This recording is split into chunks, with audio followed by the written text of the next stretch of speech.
നമസ്കാരം. എന്റെ പേര് നൈല. ഞാൻ 1ാം ക്ലാസ്സിലാണ് പഠിക്കുന്നത്.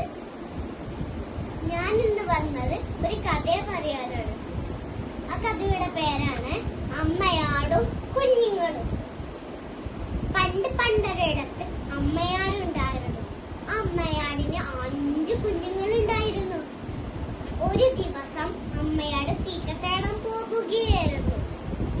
അപ്പോൾ കുഞ്ഞുങ്ങളോട് പറഞ്ഞു, ഞാൻ വന്ന് വിളിച്ചാൽ മാത്രം വാതിൽ തുറന്നാൽ മതി. വേറെ ആരെങ്കിലും വന്ന് വിളിച്ചാൽ വാതിൽ തുറക്കരുത്. അമ്മയാണെന്നെങ്ങനെ ഞങ്ങൾ എങ്ങനെ മനസ്സിലാക്കും? അപ്പൊ അമ്മ പറഞ്ഞ്, ഞാന് ഒരു പാട്ട് പാടിത്തരാം. ആ പാട്ട് കേട്ടിട്ട് നിങ്ങൾ വാതിൽ തുറന്നു. അമ്മയോട് ആ പാട്ട് പാടി. കുഞ്ഞാര മക്കളെ, തലനീർത്ത മക്കളെ, പുല്ലിൽ കളിക്കുന്നൊരമ്മ തൻ പൂക്കളെ, ശാശായിടുക്കൂൻ വാതിൽ തുറക്കൂൻ, ശാശായി ജനനിയ ഉള്ളിൽ കടത്തുവിൻ. എന്നിട്ട് അമ്മയോട് തീറ്റ തേടാൻ പോയി. ഇതൊക്കെ ഒരു കുറുക്കൻ കേൾക്കുന്നുണ്ടായിരുന്നു. കുറുക്കനും വന്ന് പാടി. പിന്നാര മക്കളെ, തലനീർത്ത മക്കളെ, പുല്ലിൽ കളിക്കുന്നൊരമ്മ തൻ പൂക്കളെ, ശാശായിടുക്കൂൻ വാതിൽ തുറക്കൂൻ, ശാശായി ജനനിയെ ഉള്ളിൽ കടത്തുവിൻ. എന്നിട്ട് കുട്ടികൾ വാതിൽ തുറന്നപ്പോൾ കുറുക്കനെ കണ്ട് പേടിച്ച് ചുരുങ്ങി ഓടാൻ തുടങ്ങി.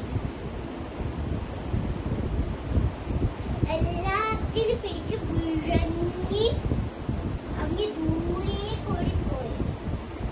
കുറച്ചു നേരം കഴിഞ്ഞപ്പോൾ അമ്മയോട് കൈ പലഹാരങ്ങളേറ്റി ആ പാട്ട് പാടി.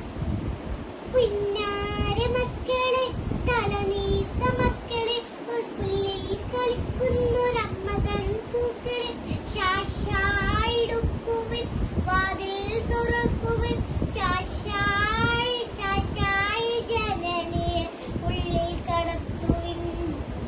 വാതിൽ തുറന്നില്ല. അമ്മ വാതിൽ തുറന്നപ്പോൾ കുറുക്കന്റെ കാൽപ്പാടങ്ങൾ കണ്ട്. അപ്പോൾ കുറുക്കനാണ് എന്റെ കുഞ്ഞുങ്ങളെ പിടിച്ചതെന്ന് അറിഞ്ഞു. അപ്പൊ കുറുക്കന്റെ കാൽപ്പാടം പിന്തുടർന്ന് പോയി. കുറുക്കനെ നിൽക്കുന്ന സ്ഥലത്തിലെത്തി. കുറുക്കൻ അമ്മയാടെ കണ്ട് ഓടാൻ തുടങ്ങി. അമ്മയോട് വന്ന് കുറുക്കന്റെ വയറ്റിന് കുത്തി. വയർ പൊളിഞ്ഞു. കുഞ്ഞുങ്ങൾ പുറത്തു വന്ന് അമ്മയാടും കുഞ്ഞുങ്ങളും